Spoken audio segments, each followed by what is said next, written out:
شام میں باغیوں کے قبضے کے باعث سینکڑوں پاکستانی زائرین پھنس گئے، باغیوں نے ایئرپورٹ بند کر دیا، 250 سے زائد پاکستانی شام سے لاہور روانہ نہ ہو سکے۔ 11 دسمبر کو کراچی کے لیے فلائٹ کینسل کر دی گئی۔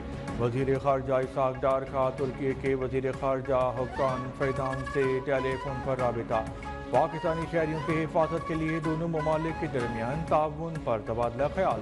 ترجمان دفتر خارجہ نے کہا، شام میں تمام شہری محفوظ ہیں، صورتحال کا مسلسل جائزہ لے رہے ہیں۔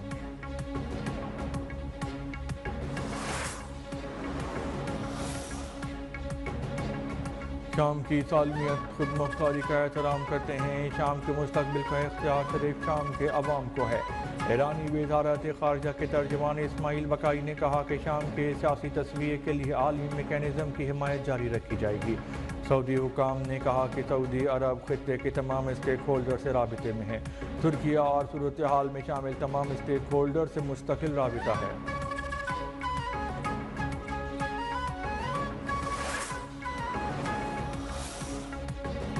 روس کی جانب سے شامی صدر بشار الاسد کو تنہا چھوڑنا ان کے زوال کا سبب بنا، نومنتخب امریکی صدر ٹرمپ کا رد عمل بولے، ماسکو کو پہلے بھی بشار الاسد کی حفاظت نہیں کرنی چاہیے تھی، روس نے یوکرین جنگ کی وجہ سے شام میں دلچسپی کھو دی تھی۔ روسی حکام کا دعویٰ، سابق شامی صدر بشار الاسد ملک چھوڑنے سے قبل ہی صدارت سے مستعفی ہو گئے تھے۔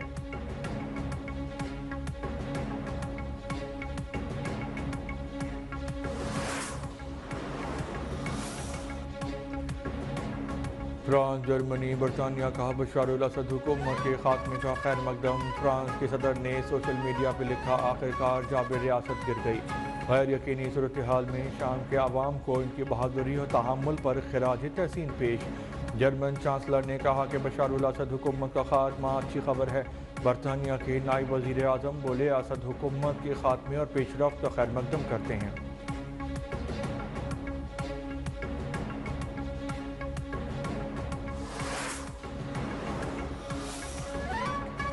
مدارس بل پر فضل الرحمان کے تحفظات دور کیے جائیں، صدر مسلم لیگ نون میاں نواز شریف کی وزیر اعظم کو ہدایت، شہباز شریف کی مولانا کو معاملے پر اعتماد میں لیے جانے کی یقین دہانی۔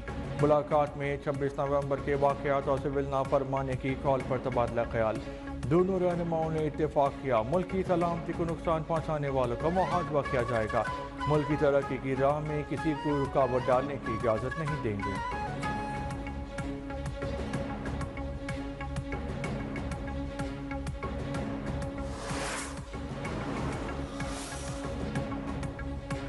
سترہ تاریخ کو اگر اسلام آباد مارچ کا فیصلہ کیا تو کوئی ہمارا راستہ نہیں روک سکے گا، مدارس رجسٹریشن کے معاملے پر اتحاد المدارس کا اجلاس بلا کے متفقہ رائے عمل دیں گے۔ سربراہ JOI مولانا فضل الرحمان کا پشاور میں اسرائیل مخالف کانفرنس سے خطاب، کہا حکومتی اتحادیوں کی رضامندی سے بل پاس ہوا، تحریک انصاف کو بھی بل پہ اعتراض نہیں تھا، لیکن ایوان صدر سے بل پہ دستخط نہیں کیے جا رہے، بل پہ دستخط نہ کرنا بدنیتی یا دھوکے بازی ہے یا نہیں؟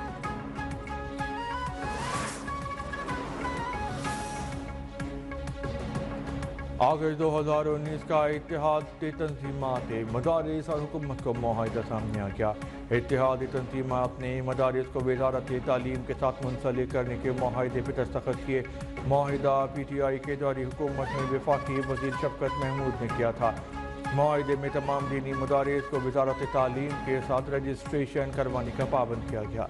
وزارت تعلیم مدارس کے اعداد و شمار اکٹھے کرنے کی واحد مجاز اتھارٹی تسلیم کی گئی۔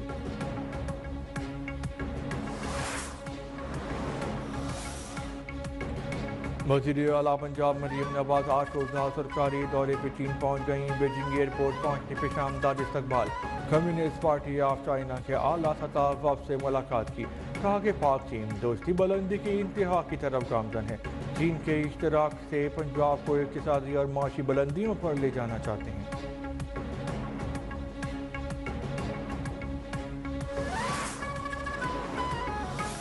یہ جو نافرمانی ہے اور یہ تشدد کی سیاست ہے، عوام اس کو رد کر چکے، اگر عوام نے اس کو رد نہ کیا ہوتا تو یہ دوڑ نہ لگاتے، بھاگتے نہ۔ بانی پی ٹی آئی کی سبل نافرمانی کی مذاکرہ خیز تحریک ناکام ہوگی، یہ انتشار چاہتے ہیں جس کی ہرگز اجازت نہیں دیں گے۔ وزیر اطلاع عطا اللہ نے کہا کہ اس ملک میں اب تشدد اور انتشار نہیں ہو سکتا، جہاں بھی تشدد اور انتشار ہوگا ہم سیسا پلائی دیوار بن کے کھڑے ہوں گے۔ خیبر پختونخوا حکومت صوبے میں امن و امان کے معاملے پر سنجیدہ نہیں، کورم میں لاشیں گریں، دیگر معاملات ہوئے، یہ جھوٹے بیانیے پہ سارا پیسہ لگا رہے ہیں۔ دہشت گردی کے خلاف جو کچھ ہو سکا وفاقی حکومت کرے گی۔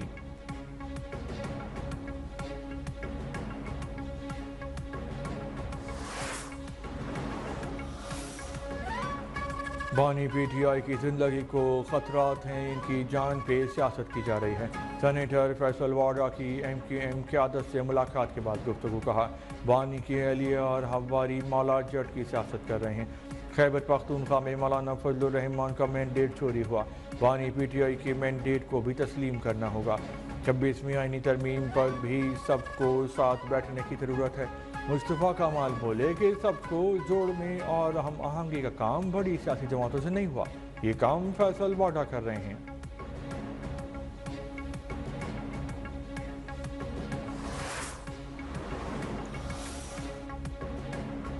آزاد کشمیر حکومت نے جلسے جلوس اور ریلیوں پر پابندی سے متعلق متنازع صدارتی آرڈیننس واپس لے لیا۔ حکومت کی جانب سے جاری کردہ نوٹیفیکیشن کے مطابق صدارتی آرڈیننس کے تحت بغیر اجازت جلسے جلوسوں پر پابندی عائد کی گئی تھی۔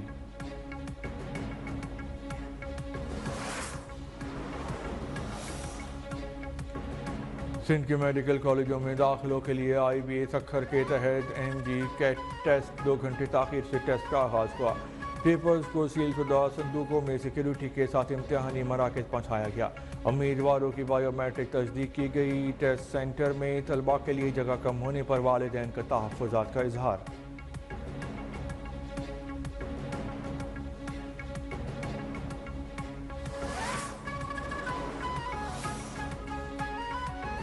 سرکاری حج اسکیم میں درخواستیں جمع کرانے کے آخری 2 دن منگل تک نامزد بینکوں میں درخواستوں کی وصولی ہوگی۔ ترجمان وزارت مذہبی امور کے مطابق اب تک 72,000 سے زائد درخواستیں وصول ہوئی ہیں۔ ریگولر حج اسکیم میں 2 لاکھ روپے کے ساتھ درخواست دی جا سکتی ہے۔